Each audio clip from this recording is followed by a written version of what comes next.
Good morning students.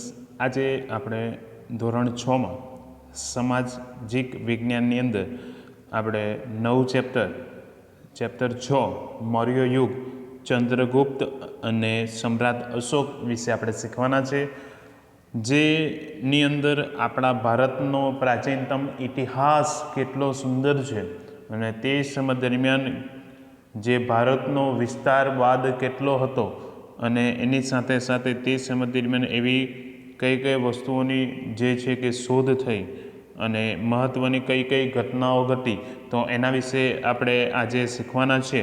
તો સૌપ્રથમ પહેલાં આપણે જે છે કે પાઠ્યપુસ્તકની અંદર જે વસ્તુ દર્શાવેલ છે તે વસ્તુને આપણે સમજીએ. રવિવાર હોવાથી સોસાયટીના સૌ બાળકો મેદાનમાં ક્રિકેટ રમવા ભેગા થયા. ભવ્ય અને જલ્પે ટીમ પાડી. બેટિંગ કે બોલિંગ નક્કી કરવા માટે સિક્કો ઉછાળ્યો. જલ્પ બોલ્યો, કિંગ. સિક્કો હવામાંથી નીચે જમીન ઉપર પડ્યો. કિંગ પડ્યો એટલે જલ્પે બેટિંગ માંગી. બાજુમાં ઊભેલો હેટાન્સ બોલી ઉઠ્યો, સિક્કા પર આપેલી આ સિંહની આકૃતિ ક્યાંથી લીધી હશે? ભવ્યએ તેને સમજાવ્યો, સિક્કા પર આપેલી સિંહની આકૃતિ એટલે કે કિંગ એ સારનાથના વિશાળ સ્તંભ ઉપર આ સિંહની આકૃતિ સ્થાપિત કરવામાં આવેલ છે. આ સ્તંભને મૌર્ય વંશના સમ્રાટ અશોક દ્વારા નિર્માણ કરવામાં આવી હતી. ભારતે તેને રાષ્ટ્રીય પ્રતીક તરીકે સ્વીકારેલ છે. તો અહીંથી જે આપણે રમતમાં પણ જે છે આપણને ઘણું બધું એવું જ્ઞાન મળી જાય છે અને એના આધારે આજે આપણે આ મૌર્ય વંશના બે મહત્ત્વના અને ખૂબ જ અગત્યના એવા બે સમ્રાટની વાત કરવાની છે, ચંદ્રગુપ્ત અને સમ્રાટ અશોક. તો શરૂઆતમાં આપણે સૌ કોઈ ચંદ્રગુપ્ત મૌર્ય એટલે મૌર્ય વંશના સ્થાપક વિશે આપણે વાત કરીશું. તો એ સમયગાળો આપણે વાત કરીએ તો ઈસવીસન પૂર્વે 321થી ઈસવીસન પૂર્વે 297ની આસપાસનો આ સમયગાળો કહી શકાય છે. તો આજે આપણે આ ચેપ્ટરને સમજીએ, જેની અંદર ચંદ્રગુપ્ત મૌર્યને આપણે એની અંદર કઈ કઈ બાબતો દર્શાવેલી છે તો એને આપણે જાણીએ.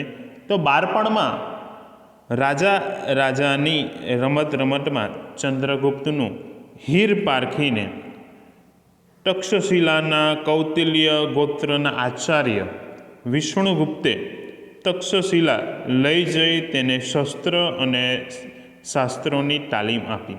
એટલે બાળપણમાં જ જે છે કે આચાર્ય વિષ્ણુગુપ્તે ચંદ્રગુપ્તના અંદર એમણે જે છે કે એવા જ્ઞાનનું લક્ષણ જાણી લીધું કે આ એક જે છે કે ભવિષ્યનો એક ઉત્તમ અને ઉત્કૃષ્ટ એક સમ્રાટ બનશે. તો એના કારણે એમણે એમના તક્ષશિલામાં એમણે લઈ જઈ ચંદ્રગુપ્તને ત્યાં એમણે શસ્ત્ર અને શાસ્ત્રોને લગતું એમણે તાલીમ આપી.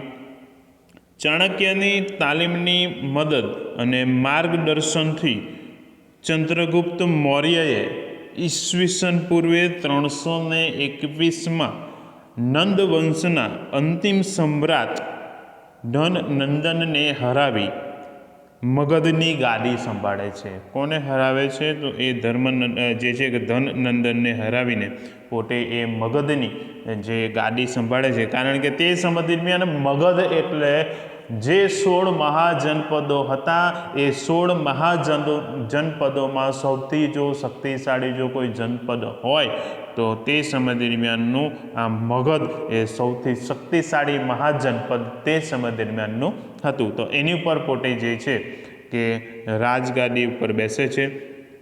મૌર્ય વંશની સ્થાપના કરી. ચાણક્યની રાજનીતિ અને વહીવટી અંગે કુશળતાનો સંપૂર્ણ લાભ ચંદ્રગુપ્તને મળ્યો. ચાણક્ય દ્વારા લખાયેલા અર્થશાસ્ત્ર નામના ગ્રંથમાંથી તે સમયની રાજકીય, આર્થિક, સામાજિક જીવનની માહિતી મળી આવેલ છે. ચંદ્રગુપ્તની તમામ સિદ્ધિઓમાં ચાણક્યના જે છે કે મુત્સગીરીવાળા માર્ગદર્શને ઘણો બધો મહત્ત્વનો ભાગ ભજવ્યો હતો. એટલે કે ચંદ્રગુપ્તને સૌથી વધારે જો કોઈ વ્યક્તિ દ્વારા જો પ્રોત્સાહન મળ્યું હોય તો એ ચાણક્ય દ્વારા મળ્યું હતું. અને એ ચાણક્ય પોતે જે છે કે અર્થશાસ્ત્રમાં કુશળ જ્ઞાન ધરાવનાર વ્યક્તિ હતા અને એમની કુશળતાનો લાભ સંપૂર્ણપણે એ રાજકીય, સામાજિક અને વહીવટી રીતે એનો લાભ ચંદ્રગુપ્તને મળે છે. અને એના કારણે આપણે જોઈએ છીએ તો ચંદ્રગુપ્તની જે સિદ્ધિઓમાં પણ વધારો થાય છે અને તેઓ મગધની જે ગાદી પણ સંભાળી લે છે. કોને હરાવે છે? તો તે સમય દરમિયાન સમ્રાટ ધનનંદનને હરાવીને એની ગાદી ઉપર બેસે છે. ત્યારબાદ આપણે જોઈએ તો ગ્રીક રાજા સેલ્યુકસ નિકેટર ને હરાવીને ચંદ્રગુપ્તે 4 પ્રદેશો, એટલે ગ્રીક પ્રદેશના જે રાજા હતા તો એ સેલ્યુકસને હરાવીને ચંદ્રગુપ્ત 4 પ્રદેશો કાબુલ, કંડહાર, હેરાટ અને બલુચિસ્તાનના પ્રદેશો પોતે જીત્યા હતા. ચંદ્રગુપ્તની બહાદુરીથી પ્રભાવિત થઈને આ ગ્રીક રાજા સેલ્યુકસે પોતાની પુત્રી હેલેનાને ચંદ્રગુપ્ત સાથે પરણાવી હતી. પોતાના રાજદૂત મેક્સથેનિસને તેના દરબારમાં મોકલ્યો. પાટલીપુત્રમાં રોકાણ દરમિયાન મેક્સથેનિસે લખેલ પુસ્તકમાં ઇન્ડિકામાંથી મગધ સામ્રાજ્યના પાટનગર અને એના વહીવટ વિશેની અગત્યની અને આધારભૂત જાણકારી મળી આવેલ છે. તો અહીં ઘણી બધી મહત્ત્વની બાબતોની વાત આવે જેની અંદર આપણે જે છે કે આ બંને ફકરાને લગતી મહત્ત્વની બાબતોને જોઈએ તો ચંદ્રગુપ્ત મૌર્ય, તો એ મૌર્ય વંશનો શું હતો? તો એ સ્થાપક હતો. ઈસવીસન આપણે જે છે કે ઈસવીસન પૂર્વે 321થી 297નો એનો સમયગાળો છે. કે બાળપણમાં જ રાજાની રમતમાં ચંદ્રગુપ્તનું હીર કોણ પારખી લે છે? તો એ આચાર્ય વિષ્ણુગુપ્ત પારખી લે છે અને એને તક્ષશિલા લઈ જાય છે, જ્યાં શસ્ત્ર અને શાસ્ત્રોની તાલીમ આપે છે. અને તાલીમની મદદ અને માર્ગદર્શન હેઠળ ચંદ્રગુપ્ત મૌર્યએ 321માં નંદ વંશના અંતિમ સમ્રાટ ધનનંદનને હરાવીને પોતે મગધની રાજગીરી સંભાળે છે અને મૌર્ય વંશની સ્થાપના કરે છે.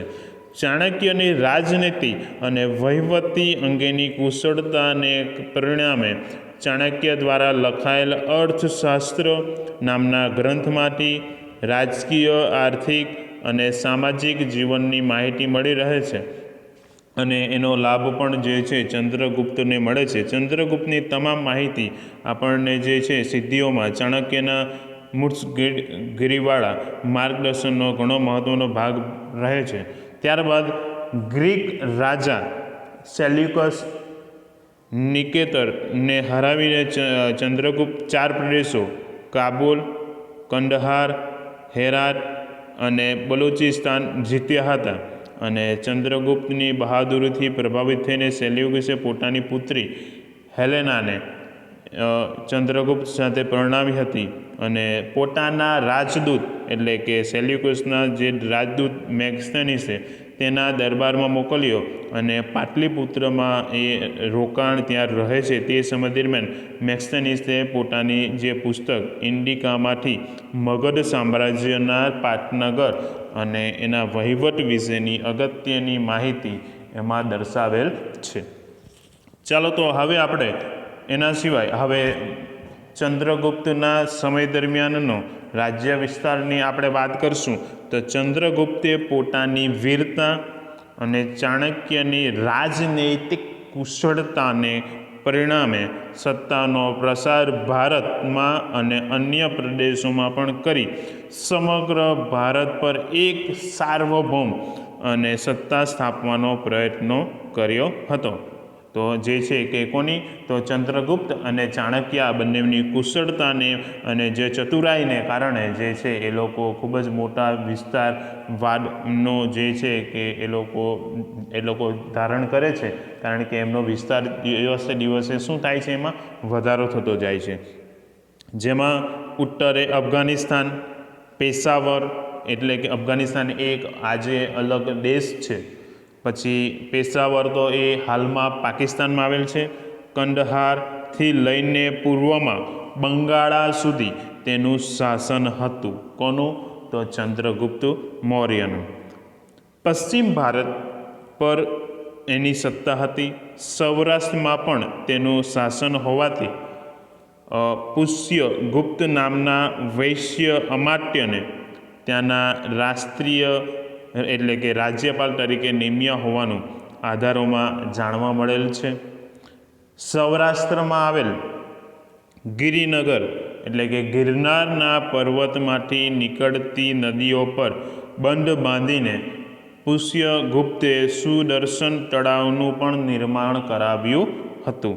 કારણ કે એ કોણ હતો, તો એને રાજ્યપાલ તરીકે કોણ નિમે છે, તો ચંદ્રગુપ્ત મૌર્ય.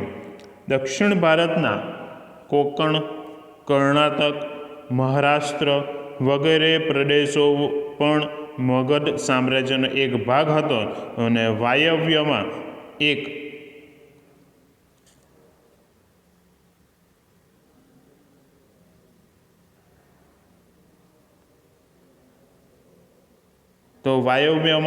પશ્ચિમ ગાંધાર અફઘાનિસ્તાન સુધીના પ્રદેશો પણ ચંદ્રગુપ્તની સત્તા હેઠળ હતા.